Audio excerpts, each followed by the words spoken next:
안녕하세요. 이번 영상에서는 지난 영상에 이어서 문서 객체 모델에 대해서 살펴볼 거예요. 이제 돔에서 특정한 웹 요소에 접근하거나 이벤트를 처리하는 방법은 지난 영상에서 공부를 했었죠. 네, 오늘은 돔에서 노드를 추가하거나 삭제하는 방법에 대해서 알아보도록 하겠습니다. 자, 돔에서 노드를 추가하거나 삭제하기 전에 노드 리스트에 대해서 한번 살펴볼게요. 노드 리스트라는 것은 여러 개의 노드를 저장한 것입니다. 어떨 때 여러 개의 노드가 들어오냐면 query selector all 하게 되면 같은 클래스 이름이나 같은 태그 이름을 사용하는 노드를 한꺼번에 여러 개를 가지고 오게 되죠. 그랬을 때 보시면 노드 리스트라고 앞에 이름이 표시가 됩니다. 여러 개의 노드가 한꺼번에 저장이 되는 형태예요. 얘는 배열이랑 아주 비슷하게 생겨서 배열처럼 사용하시면 돼요. 그러니까 인덱스 값을 이용을 해서 특정한 노드에 접근하실 수도 있습니다. 그리고 배열이랑 비슷하게 length라는 프로퍼티를 통해서 노드 리스트에 몇 개의 요소가 있는지도 알려줍니다. 그럼 가장 먼저 내용이 있는 텍스트 노드를 추가하는 방법에 대해서 알아볼게요. 제가 지난 영상에서 돔 트리를 설명할 때 4가지 형태의 노드가 있다고 말씀을 드렸는데 혹시 기억하시나요? HTML 태그는 요소 노드에 해당을 하고 태그 안에 텍스트 내용이 있을 때 그 텍스트 내용은 텍스트 노드가 된다고 했습니다. 요소 노드의 자식 노드가 된다고 했어요. 만일 이미지처럼 src 속성이 있거나 메타 태그에 보면 캐릭터 셋 같은 속성이 있을 경우에 속성은 속성 노드가 돼서 다시 요소 노드의 자식이 된다 그랬죠. 마지막으로 주석 노드가 있었습니다. 이렇게 4가지 형태의 노드가 있었어요. 네, 여기 예제 코드를 보시면은요. 자, 오른쪽 클릭해서 브라우저 창으로 가볼게요. 그리고 개발자 도구 창을 열어보겠습니다. 지금 UL 태그 안에 li 태그가 3개 들어있는 게 보이시죠? 자, 여기다가 제가 마지막 항목을 하나 더 추가해 보려고 합니다. 콘솔 창으로 가서요. 먼저 새로운 li 태그가 필요하잖아요. 그래서 얘를 이렇게 해서 create element라는 함수를 이용을 해서 li 요소 노드를 만들어 줄 거예요. element, 즉 요소 노드를 만드는 함수입니다. 그러면 new item이라는 게 일단 생겨 있습니다. 그리고 우리는 또 뭐가 필요하죠? 텍스트 노드가 필요해요. 내용이 들어갈 거기 때문에 이렇게 해서 텍스트 노드를 만드는데 얘는 create text node라는 함수를 사용을 합니다. 그리고 들어갈 내용을 입력을 해주시면 돼요. 저는 TypeScript라는 내용을 넣고 싶어요. 그래서 엔터를 누르면 지금 요소 노드가 만들어졌고요. 텍스트 노드가 만들어진 상태입니다. 그런데 이 요소 노드하고 텍스트 노드가 자식관계, 부모 자식 관계로 연결이 되어 있어야 되죠. 지금은 아무것도 안 되어 있는 상태입니다. 각각 따로따로 노드가 놀고 있어요. 얘네 둘을 부모와 자식 관계로 만들어주기 위해서 append child라는 함수를 사용을 해줘야 돼요. 그러니까 부모 노드는 new item입니다.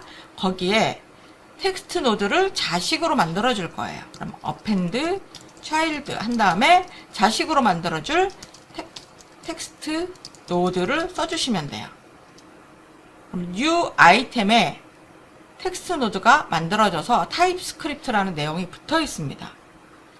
근데 브라우저 창이 안 나와요. 왜 그럴까요? 네, 이 new 아이템이 그냥 따로 혼자 떨어져 있어요. UL 태그의 자식 노드로 연결이 돼야만 얘도 화면에 나올 수 있습니다. 그래서 한 번 더 append child를 해주셔야 돼요. 도큐먼트에서 query selector를 할 건데 이 UL에 접근하려면 UL에 아무것도 없네요. ID도 없고 클래스도 없어서 그냥 태그 이름을 사용하도록 하겠습니다.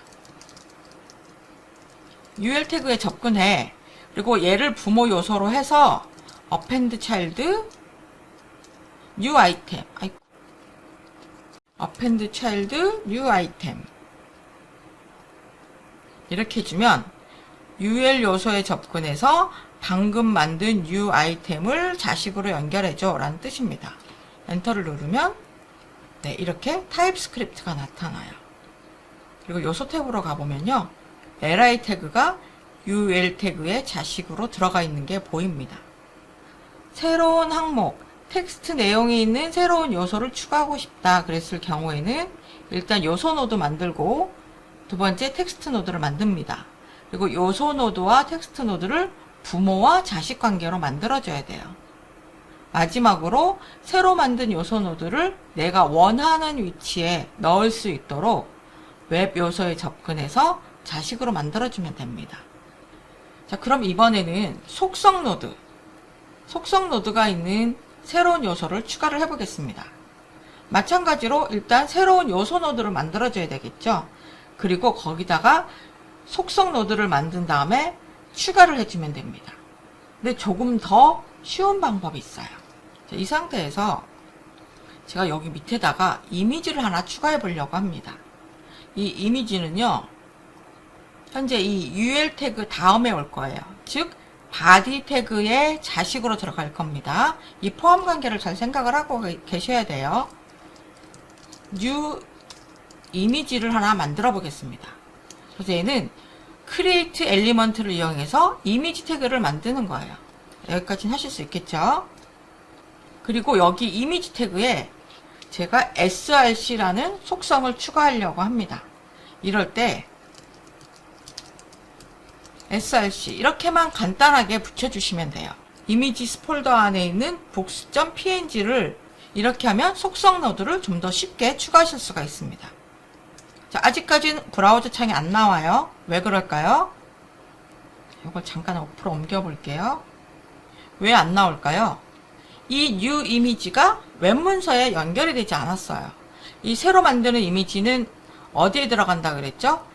body 태그의 자식으로 들어간다 그랬습니다. 그러면 도큐먼트에서 body를 갖고 와. 그리고 여기다가 append child를 해줘. new 이미지를 자식으로 연결해줘 라는 뜻입니다. 엔터를 눌러볼게요. 네, 그러면 새로운 이미지가 나타납니다. 여기서 하나 주의해서 보실 게, 우리가 요소에 접근을 할 때는 document.query selector 한 다음에 여기다가 태그 이름, body 이렇게 써줘야 될 것 같잖아요. 이렇게 하셔도 되고 그냥 간단하게 document body 이렇게 하셔도 됩니다. 보통 이 방법을 이용을 많이 해요. 간단하니까. 그래서 document.body 이렇게 하면 body 요소에 접근할 수 있어요. 거기다가 방금 만든 new 이미지를 자식으로 연결해줘. 그랬더니 이미지가 나타납니다. 이런 식으로 텍스트 내용이 있는 요소를 추가할 수도 있고요. 속성이 있는 요소를 추가하실 수도 있습니다. 자, 이제 요소를 추가하는 방법을 알았으니까 삭제하는 방법도 한번 알아볼게요. 새로 고침을 누르면 원래 상태로 돌아갑니다. 노드를 삭제할 때는요, 간단해요. remove라는 함수를 이용을 해주시면 돼요. 여기에 있는 웹 프로그래밍을 삭제하고 싶어요. 그러면 이 요소에 접근을 할 수 있어야 되겠죠. h1을 봤더니 얘도 id나 클래스 같은 거 없고 태그만 있기 때문에 태그를 이용해서 접근을 해보겠습니다. 헤딩은 도큐먼트에서 h1이라는 태그를 사용하는 부분을 갖고 하죠. 그럼 여기 헤딩이 됐습니다. 얘를 삭제해줘. 이렇게 하면 제목이 사라집니다.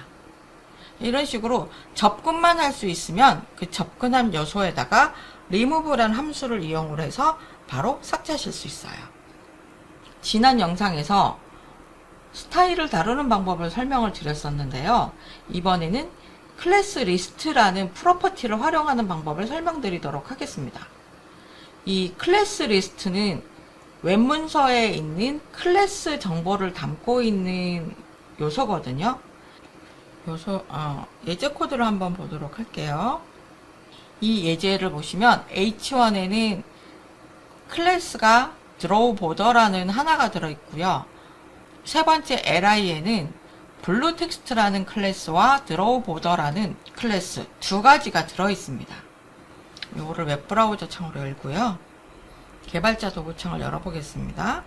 먼저 이 H1에 접근을 해서 얘가 어떠한 클래스 스타일을 사용하고 있는지 확인을 해볼게요. H1에 접근했어요. 근데 저는 여기서 얘가 어떠한 클래스 값을 사용하는지 알고 싶어요. 그럼 클래스 리스트 이렇게 하면 드로우 보더라는 클래스를 사용하고 있다는 것을 알 수 있습니다. 자, 그럼 이번에는 자바스크립트에 접근을 해보겠습니다. 이 자바스크립트는 ul 태그 안에 있는 li 중에서 세 번째 있는 애예요. 이 li들을 전부 가져와야 되기 때문에 ul 태그를 써야 되겠죠. 그리고 세 번째 있는 애기 때문에 인덱스 값은 2가 될 거예요. 엔터를 누르면 자바스크립트 부분이 선택이 됩니다. 그럼 나는 여기에 사용된 클래스 정보들만 알고 싶어. 그럼 접근한 다음에 뒤에 클래스 리스트라는 프로퍼티를 붙여주시면 돼요. 여기는 지금 두 개의 클래스가 사용되고 있고요. 블루 텍스트라는 거 하나와 드로우 보더라는 거 이렇게 두 개가 사용된 것을 볼 수가 있습니다. 그럼 요거를 접근할 수 있다는 것은 얘를 나중에 제가 바꿀 수도 있다는 얘기예요. 클래스 리스트에서 클래스 값을 바꾸면서 효과를 다양하게 만들 수가 있는 거죠. 자, 클래스 리스트에는 사용할 수 있는 함수가 몇 가지 있습니다. add나 remove를 이용을 하면 특정한 클래스를 추가하거나 기존에 있던 클래스를 뺄 수가 있어요. 그리고 toggle을 이용을 하면은요, 있으면 제거하고 없으면 추가해줘요. 그러니까 on, off가 되는 거죠. 껐다 켰다 하듯이 클래스 이름을 넣었다가 뺐다가를 할 수 있습니다. 그리고 contains는 내가 지정한 클래스가 있는지 없는지 체크해주는 역할을 합니다. 예제를 통해서 한번 확인해 보도록 할게요. 이것을 웹브라우저 창으로 확인을 하면, 네, 이거는 지금 여기에 필수 항목 동의에다 체크를 하면 다음으로 진행 이 부분이 바뀌도록 할 거예요. 지금은 비활성화가 되어 있는 상태라서 다음으로 진행을 할 수가 없어요. 여기가 체크되어 있지 않으면 비활성화 시키고, 체크하면 얘를 활성화시켜서 다음으로 넘어갈 수 있게끔 만들려고 합니다. 이런 거 많이 보셨죠? 네, 그것을 한번 만들어 보도록 할게요.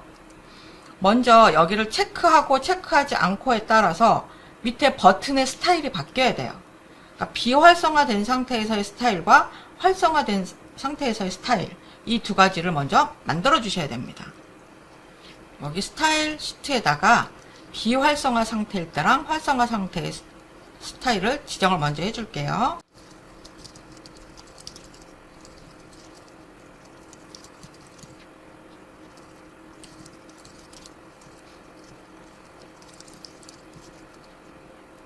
네, 이렇게 disabled라는 스타일과 enabled라는 스타일을 만들었습니다. 체크박스에 체크하면 enabled로 바뀌고, 체크하지 않으면 disabled로 바뀌도록 스크립트 함수를 이제 작성을 해주시면 돼요. 먼저 스타일을 정의를 했고, 이제 버튼 활성화하기로 넘어가 보겠습니다. 자, 이제 스타일을 바꾸는 소스 코드를 작성할 때 한 가지 주의하셔야 될 게 있어요. 이 웹문서는 서버에서부터 로드되는 것이기 때문에 상황에 따라서 금방 로드되기도 하지만 내용이 많다거나 네트워크 속도가 느리다거나 하면 불러오는데 시간이 좀 걸리게 됩니다. 그래서 이 웹페이지가 전부 다 로드되지 않았는데도 스타일을 바꾸게 되면 오류가 생길 확률이 높아져요. 그래서 문서가 모두 다 불러와진 다음에 스타일을 바꾸시는 게 좋습니다. 그래서 이 스타일과 관련된 코드를 작성을 할 때는요, 이런 식으로 DOM content loaded라는 이벤트를 먼저 체크를 해주셔야 돼요. 이거는 문서 안에 있는 내용이 모두 로드 되었을 때, 다 불러와졌을 때만 발생하는 이벤트입니다. add 이벤트 리스너 함수를 사용해서 문서가 다 불러왔는지 체크를 하고, 다 불러와졌다면 이제부터 스타일을 바꿔주시면 돼요. 우리가 할 거는 체크박스에 체크가 되었나 안 되었나를 확인하는 것이고요. 그 다음에 체크가 되었다면 이렇게 하고 체크가 되지 않았다면 이렇게 해라. 그러니까 체크박스도 불러와야 되고 버튼 불러와야 되고 그다음 체크박스의 상태를 if else문으로 체크를 해줘야 됩니다. 한번 작성을 해볼게요. 체크박스는 id가 agree입니다. 그리고 버튼은 id가 proceed예요.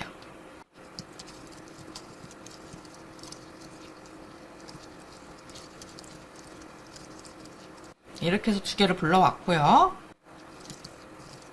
제가 처음에 이벤트 설명드릴 때 폼에서 값이 바뀔 때 발생하는 이벤트가 뭐라 그랬죠? change라는 이벤트였어요. 여기에 change라는 이벤트를 써주시면 돼요. 그래서 change라는 이벤트가 발생을 하면 이러이러한 걸 해줘 라는 뜻입니다. 이때 이 체크박스가 체크가 되면 그 안에 checked라는 값이 추가가 됩니다. 체크가 됐는지 안 됐는지를 그 값을 이용을 해서 확인을 하실 수가 있어요.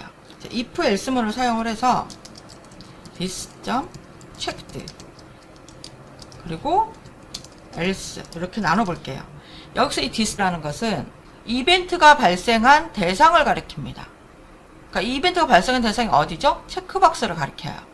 체크박스에 checked가 있는지 없는지를 if else문으로 체크를 하는 겁니다. 단 이때 이 this를 사용하시려면 화살표 함수를 쓰시면 안 됩니다. 화살표 함수에서는 this가 다르게 동작해요. 그래서 이 이벤트가 발생한 대상, 그 대상을 가리키는 this라는 키워드를 쓰고 싶다면 화살표는 안 되고요. 이름 없이 그냥 이렇게 지정을 해주시면 돼요. 이 체크박스가 체크되었다면 proceed 버튼에 있던 disabled를 빼고 enabled를 추가를 해주면 돼요. proceed 버튼에서 클래스 리스트에 있는 클래스들 중에서 remove 하고 뭘 빼줘야 되죠? disabled를 빼줘야 돼요. 그리고 추가를 더 해줍니다. 뭘 추가를 해주냐면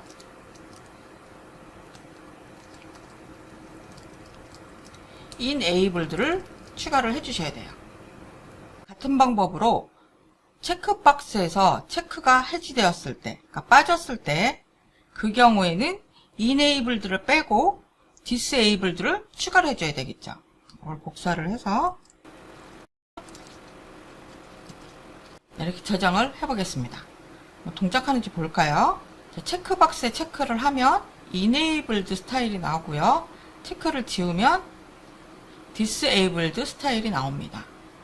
클래스 리스트를 이용을 해서 클래스 스타일을 추가하거나 삭제하는 데는 성공했어요. 이때 하나 더 주의하셔야 될 게 뭐냐면 이 버튼에 보면 지금 disabled라는 속성이 들어가 있습니다. disabled는 뭐죠? 그 폼 요소가 동작하지 않도록 하는 거예요. 그러니까 기본적으로 체크가 해지되어 있고 disabled된 된 상태입니다. 만일 여기다 체크 표시를 하게 되면 disabled가 사라져야 돼요. 체크를 해지하면 disabled가 나타나야 됩니다.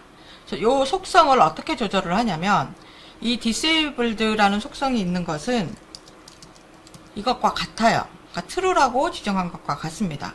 그래서 요거를 false라고 하게 되면 활성화된 상태고요. true라고 하게 되면 비활성화된 상태가 됩니다. 이걸 이용을 해서 활성화시키거나 비활성화시키거나 할 수 있어요. 여기다 한 줄씩 추가해 줄게요.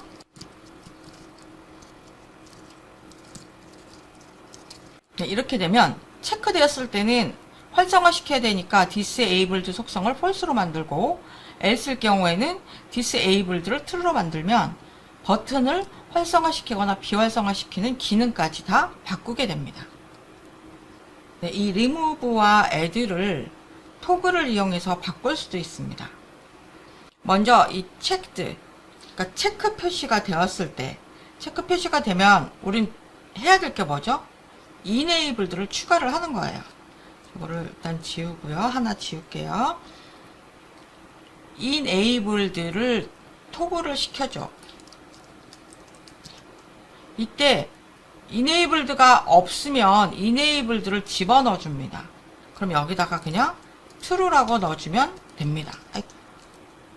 그런데 이 true 값 대신에 뭘 쓸 수 있냐면요. 이 this checked에 따라서 얘가 true면 얘도 true인 거잖아요.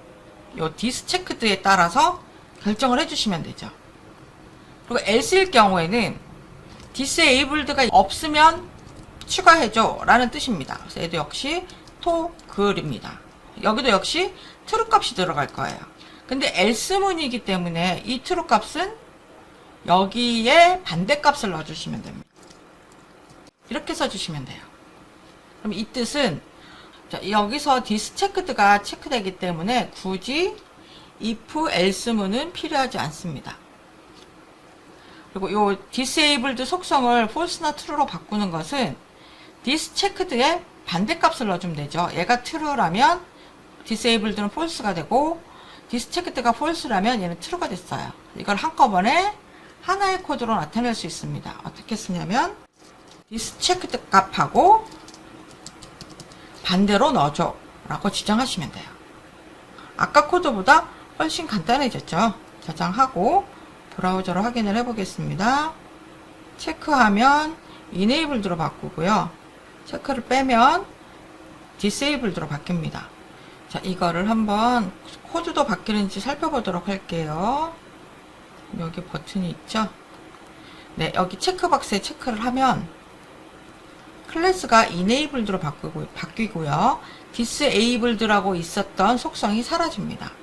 체크를 지우면 클래스는 disabled로 바뀌고 버튼을 사용할 수 없도록 disabled라는 속성이 추가됩니다. 제대로 동작하는 걸 확인할 수 있어요. 네, 이렇게 해서 HTML, CSS, 자바스크립트 웹 표준 정석의 모든 강의 영상이 끝났습니다. 영상에서는 워낙 간단하게 설명했기 때문에 빠진 내용이 많으니까요. 중요한 내용들은 책의 설명과 예제들을 통해서 확인해 주시기 바랍니다. 감사합니다.